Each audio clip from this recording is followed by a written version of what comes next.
So hello guys, ইতিমধ্যে BCCI এর তরফ থেকে আগামী 2026-এর টি-20 ওয়ার্ল্ড কাপ যেটা শুরু হতে চলেছে তার স্কোয়াড অ্যানাউন্সমেন্ট হয়ে গেছে। 15 জন প্লেয়ারের স্কোয়াড অ্যানাউন্সমেন্ট হয়েছে। আমি আপনাদের সামনে তুলে ধরছি স্কোয়াডটা।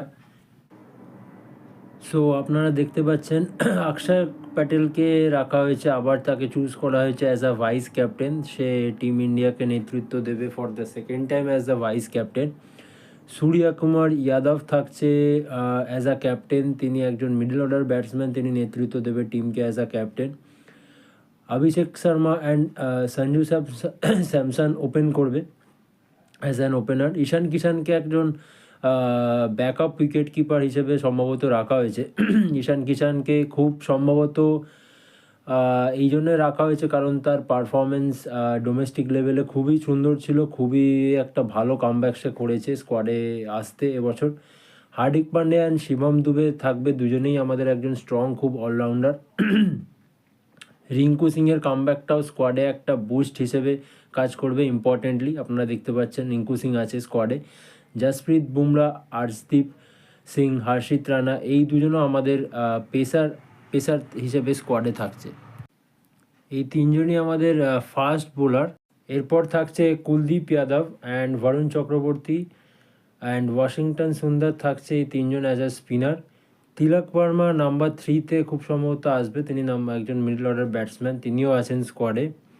সো খুবই একটা স্ট্রং লাইন আপ আছে আমাদের। খুব একটা ইম্পর্টেন্ট কথা যেটা এখন উঠে আসে সেটা হচ্ছে শুভমান গিলকে কেন ইন্ডিয়ান স্কোয়াডে রাখা হয়নি টি-20 ওয়ার্ল্ড কাপ 2026 স্কোয়াডে, কেন শুভমান গিলকে ড্রপ করা হয়েছে? তার কারণ যে চিফ সিলেক্টর আছে অজিত আগারকার প্লাস সূর্যা কুমার যাদব আর কি প্রেস কনফারেন্সে জানিয়েছেন, তারা বলেছেন যে মানে কিছু কম্বিনেশান ফ্যাক্টরের জন্য শুভমান গিলকে ড্রপ করা হয়েছে স্কোয়াড থেকে। কারণ যদি তার বদলে একজন উইকেট কিপার ব্যাটসম্যান রাখা হয় তাহলে সে ওপেন করতে পারবে, একটু টপ অর্ডারে ওপেন করে টিমটাকে নেতৃত্ব দিতে পারবে, লিড করতে পারবে।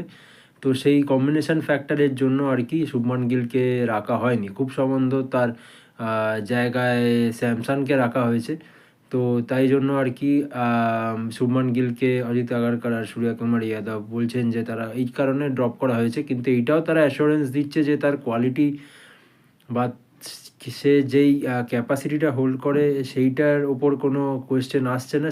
তিনি একজন খুবই প্রতিভাশীল ব্যাটসম্যান, খুবই সুন্দর একজন ক্রিকেটার, একজন খুবই প্রভাবশীল একজন ক্রিকেটার। বাট এটাও একদিকে ঠিক, যদি আপনারা স্ট্যাটিস্টিক্স অনুযায়ী দেখতে যান শুভমানের লাস্ট কিছু বছরে আর কিছু ইনিংসে সেই রকম কোনো ইম্পর্টেন্ট অ্যান্ড খুব হাই লেভেলের কোনো ইনিংস খেলেননি, সেই রকম কোনো রেকর্ড নেই। তো সেইটাও একটা ফ্যাক্টর। এই কিছু কারণের জন্য আর কি শুভমান গিলকে তারা বলছেন যে ড্রপ করা হয়েছে। সো দেখা যাক কি হয়। এছাড়া আমাদের মোটামুটি যেটা স্টার্টিং 11 লাইন আপ আছে এটাতে খুবই স্ট্রং লাইন আপ আছেই in respect to the squad that we have as well. So দেখা যাক কি হয়। আর কিছুদিনের মধ্যেই বিশ্বকাপ শুরু হতে চলেছে।